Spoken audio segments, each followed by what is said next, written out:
One little head, two eyes gazing skyward, 6 little legs, and for the first time for this type of robot, it knows how to get back to its nest all by itself. So this robot is directly inspired by desert ants, also known as Cataglyphis. This little machine, on the other hand, is called Antbot, the robo-ant. It was born here at the Institute of Movement Science in Marseille, in the south of France. In this lab, scientists work at the crossroads of robotics and biology. Their mechanical creatures are directly inspired by nature. Their latest creation, Antbot, reproduces the behavior of the desert ant. Unlike other ant species, it can't navigate using smell. Ants are highly efficient navigators, able to travel several kilometers, just like bees. They do this to gather food and then return to their colony. This is the behavior the scientists were seeking to recreate. Their robot needed to be able to find its way home after taking a random path.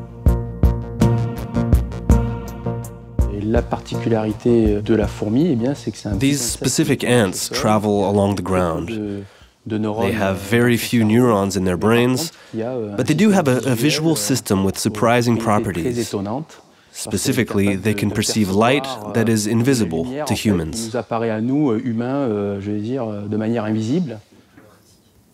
bioroboticists developed new types of sensors so their robot could see the world just like an ant.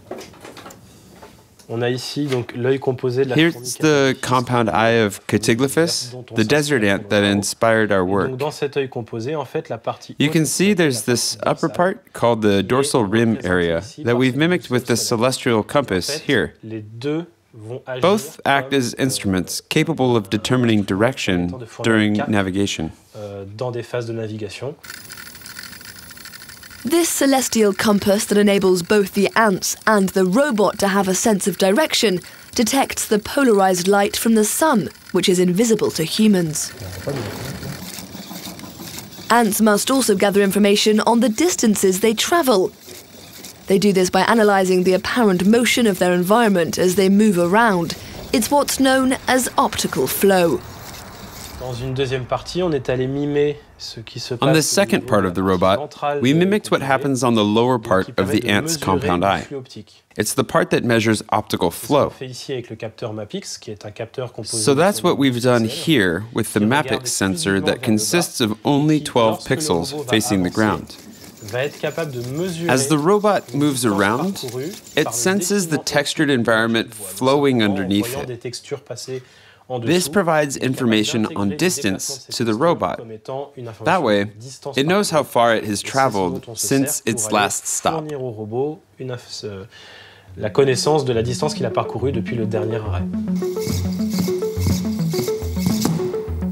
develop Antbot, the bioroboticists poured over years of research by biologists working to understand how insects navigate their environment.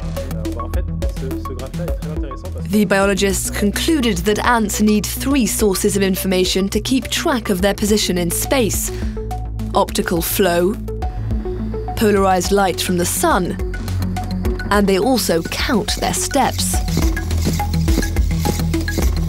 The bioroboticists made sure Antbot could sense all 3. They managed to show in a controlled setting that their machine could be as effective as a desert ant that can find its way home after exploring its environment. Both do this, of course, without using GPS and without relying on a powerful computer.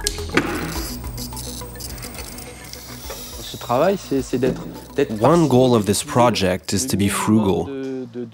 We want to use a minimum of resources to accomplish very complex tasks. And that's what we've managed with the work we've done in bio-inspired robots. In the end, we need very few photoreceptors to pull off tasks that are known to current roboticists to be extremely complex.